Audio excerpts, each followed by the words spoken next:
नमस्कार बच्चों। बच्चों, आज हम सुभद्रा कुमारी चौहान रचित कविता खिलौने वाला के अभ्यास प्रश्न करेंगे। पहला शीर्षक है कविता और तुम। तुम्हें किसी न किसी बात पर रूठने के मौके तो मिलते ही होंगे। अक्सर तुम किस तरह की बातों पर रूठती हो? तो इसका उत्तर आपको अपने अनुसार लिखना है। जब मुझे अपनी मनपसंद वस्तुएं नहीं मिलती तो मैं रूठ जाती हूँ। जब मम्मी पापा मुझे डांटते हैं या मेरा भाई मुझे टीवी नहीं देखने देता या मुझे खेलने नहीं देता या मुझे मोबाइल फोन नहीं देता तो मैं रूठ जाती हूँ। तो बच्चों, ये आप अपने अनुसार लिखेंगे इसका उत्तर। माँ के अलावा घर में और कौन-कौन है जो तुम्हें मनाते हैं? ये उत्तर भी आपको अपने आप लिखना है कि जब आप रूठ जाते हैं, नाराज़ हो जाते हैं, तो आपकी माँ के अलावा कौन-कौन आपको मनाता है?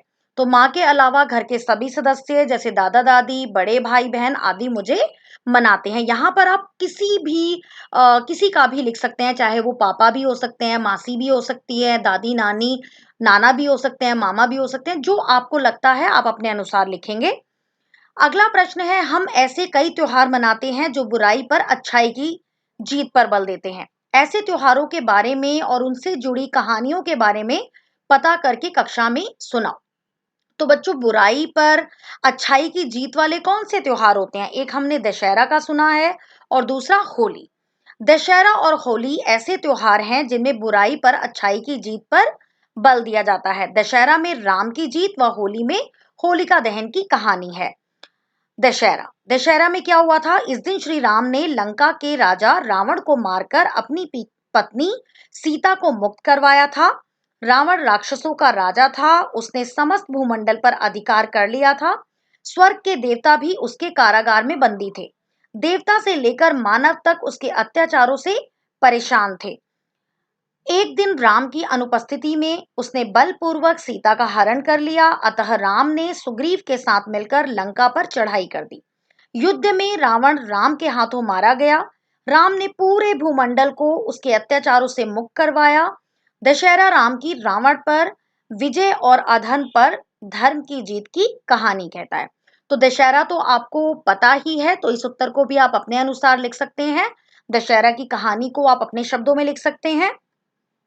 अगला हम बात करें अगर होली की कहानी की, तो इसे भी आप अपने शब्दों में लिख सकते हैं। तो एक बार हम होली की कहानी को भी जान लेते हैं। होली के साथ अनेक कथाएं जुड़ी हुई हैं। होली से एक दिन पहले पूर्णिमा की रात्रि को होली जलाई जाती है। कहा जाता है कि भक्त प्रहलाद के पिता राक्षस राज हिरण्यकश्यप स्वयं को भगवान मानता था। वह विष्णु का परम विरोधी था। इसके विपरीत उनका पुत्र प्रहलाद विष्णु भक्त था। उसने प्रहलाद को विष्णु भक्ति करने से बहुत रोका, परंतु वे नहीं माने। अहंकारी हिरण्यकश्यप ने प्रहलाद को मारने के अनेक प्रयास किए, परंतु वे हर बार बच गए। हिरण्यकश्यप ने तंग आकर अपनी बहन होलिका से सहायता मांगी। होलिका अपने भाई की सहायता के लिए तैयार हो गई। होलिका को वरदान प्राप्त था कि उसे आग जला नहीं सकती।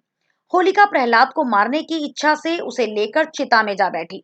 भगवान विष्णु की कृपा से प्रहलाद सुरक्षित बच गए, परंतु होलिका जलकर भस्म हो गई। उसी दिन से होलिका दहन किया जाता है। होली भी अच्छाई पर बुराई की जीत के रूप में मनाई जाती है। तो होली की कहानी भी आपने सुनी हुई है। और बच्चों, जरूरी नहीं कि हम दोनों कहानियों के बारे में लिखें। इस प्रश्न के उत्तर में आप परीक्षा में किसी भी एक कहानी का वर्णन कर सकते हैं, क्योंकि हमें सिर्फ ये बताना है कि अच्छाई पर जो अच्छाई से जीत होती है बुराई पर, वो उससे संबंधित कोई भी एक कहानी हमें लिखनी है। तुमने रामलीला के जरिए या फिर किसी कहानी के जरिए रामचंद्र के बारे में जाना समझा होगा। तुम्हें उनकी कौन कौन सी बातें अच्छी लगी? भगवान राम में आपको उनकी कौन कौन से गुण जो थे वो अच्छे लगे? हमें रामचंद्र की ये बातें अच्छी लगी। रामचंद्र आज्ञाकारी पुत्र थे, यानी उनकी आज्ञाकारिता। वे धर्म के मार्ग पर चलने वाले थे, बड़ों का आदर करते थे, सत्य के मार्ग पर चलते थे, वचन के पक्के थे, सच्चे मित्र थे, वीर और साहसी थे। तो उनके ये सभी गुण हैं जो मुझे अच्छे लगे। अगर आपको किसी और गुण के विषय में लिखना है तो आप वो भी लिख सकते हैं। अगला जो प्रश्न है वो है, नीचे दिए गए भाव कविता की जिन पंक्तियों में आए हैं उन्हें छांटो। यहाँ पर हमें भावार्थ दिया गया है और हमें ये बताना है कि ये भाव हमें कविता की किन पंक्तियों से पता चलता है। खिलौने वाला साड़ी नहीं बेचता है, ये पंक्ति हमें किससे पता चलती है? कभी खिलौने वाला भी माँ क्या साड़ी ले आता है। इन दो पंक्तियों से हमें क्या भाव समझ आया कि खिलौने वाला साड़ी नहीं बेचता। खिलौने वाला बच्चों को खिलौने लेने के लिए आवाजें लगा रहा है, तो इसका उत्तर क्या होगा? नए खिलौने ले लो भैया, जोर जोर वह रहा पुकार। अगला है, मुझे कौन सा खिलौना लेना चाहिए, उसमें माँ की सलाह चाहिए। कौन खिलौना लेता हूं मैं, तुम भी मन में करो विचार।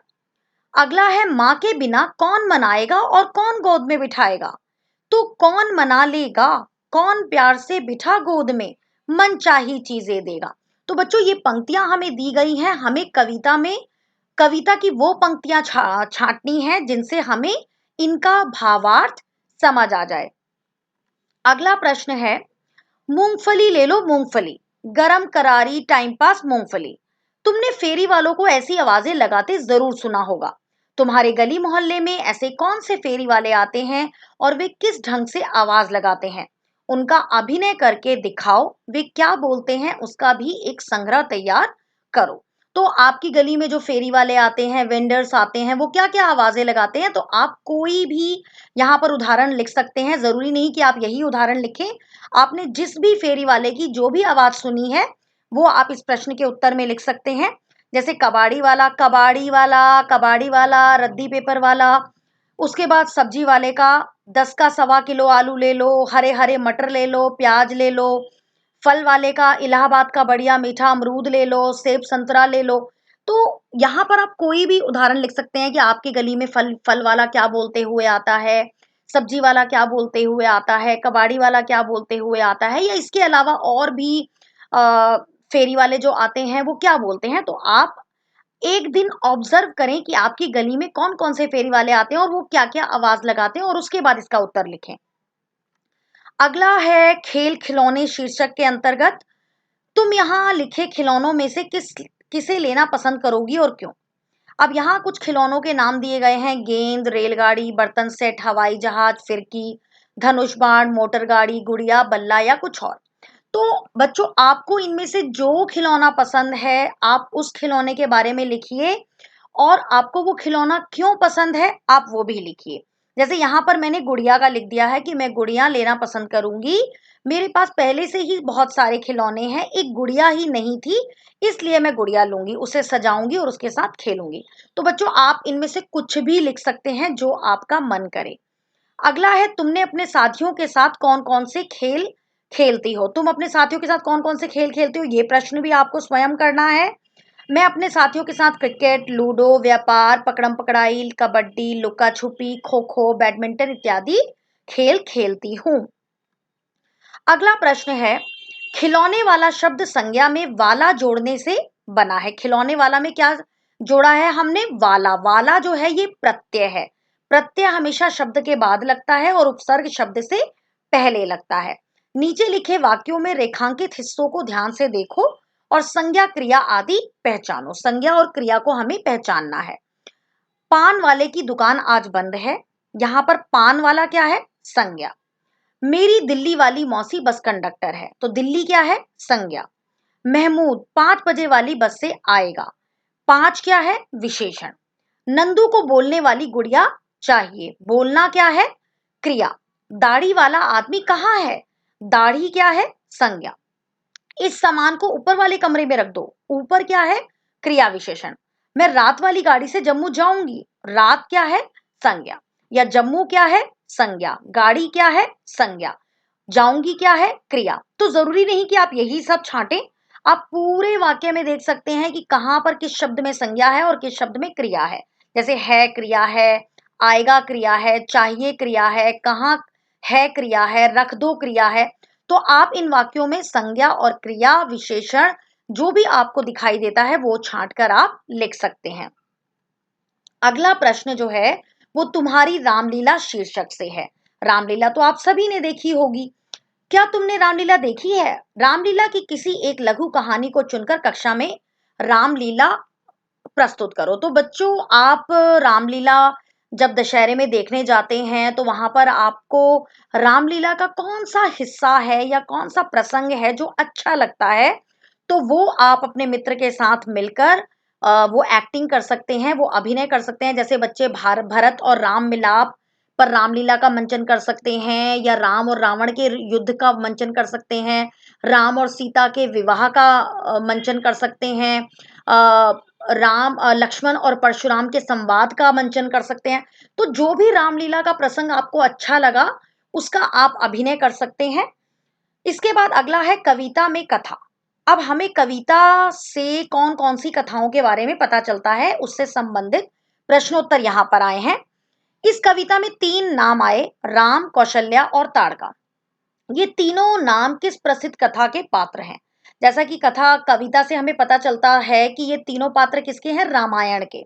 तो राम, कौशल्या और ताड़का, ये तीनों नाम रामायण के प्रसिद्ध कथा के पात्र हैं। रामायण को रामचरितमानस के नाम से भी जाना जाता है। अगला है, यही रहूंगा कौशल्या मैं तुमको यही बनाऊंगा। इन पंक्तियों का कथा से क्या संबंध है?